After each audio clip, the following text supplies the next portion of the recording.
అల్లు అర్జున్ దువ్వాడ జగన్నాథం తర్వాత ఏమాత్రం గ్యాప్ తీసుకోకుండా తన దృష్టిని లేటెస్ట్గా ప్రారంభించిన నా పేరు సూర్య నా ఇల్లు ఇండియాపై పెట్టాడు.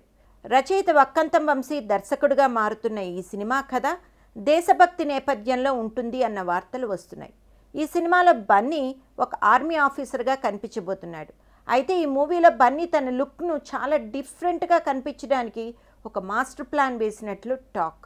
సినిమాలోని పాత్ర స్వభావాన్ని బట్టి ఎప్పటికప్పుడు కొత్త లుక్లో కనిపించే అల్లు అర్జున్ ఈ సినిమాలోని తన మిలిటరీ ఆఫీసర్ పాత్రకు అమెరికా వెళ్ళి 2 నెలల పాటు కఠినమైన శిక్షణ తీసుకుపోతున్నట్లు వార్తలు వస్తున్నాయి. దీనికోసం అమెరికాలోని ఒక ప్రముఖ బాడీ ఫిట్నెస్ ఎక్స్పర్ట్ సలహాతో ఈ 2 నెలలు బన్నీ భారీ ఎక్సర్సైజులు చేసి తన బాడీని ఒక కొత్త షేప్లోకి తీసుకురావడానికి కొంతమంది ఫిట్నెస్ నిపుణుల పర్యవేక్షణలో బన్నీ ఈ ప్రయోగం చేయబోతున్నట్లు టాక్. దీనికోసం ఈ వారాంతంలో అల్లు అర్జున్ అమెరికా వెళ్తున్నట్లు వార్తలు వస్తున్నాయి. తెలుస్తున్న సమాచారం మేరకు బన్నీ ట్రై చేయబోయే లుక్ మునిపెన్నడూ చూడని విధంగా సరికొత్తగా ఉంటుందని తెలుస్తోంది.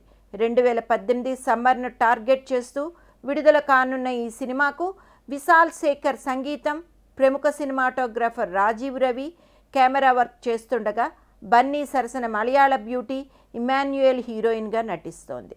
రికార్డులు క్రియేట్ చేయాలి అని అల్లు అర్జున్ చేసిన ప్రయత్నాలు దువ్వాడలో ఫెయిల్ అయిన నేపథ్యంలో ఈ కొత్త సినిమా ప్రాజెక్ట్ కోసం అల్లు అర్జున్ చాలా గట్టిగానే కృషి పడుతున్నాడు అని అంటున్నారు. లుక్ కోసం దేశం దాటి వెళ్తున్న బన్నీ లెట్ us వెయిట్ అంటున్నారు ఇండస్ట్రీ వర్గం వాళ్ళు.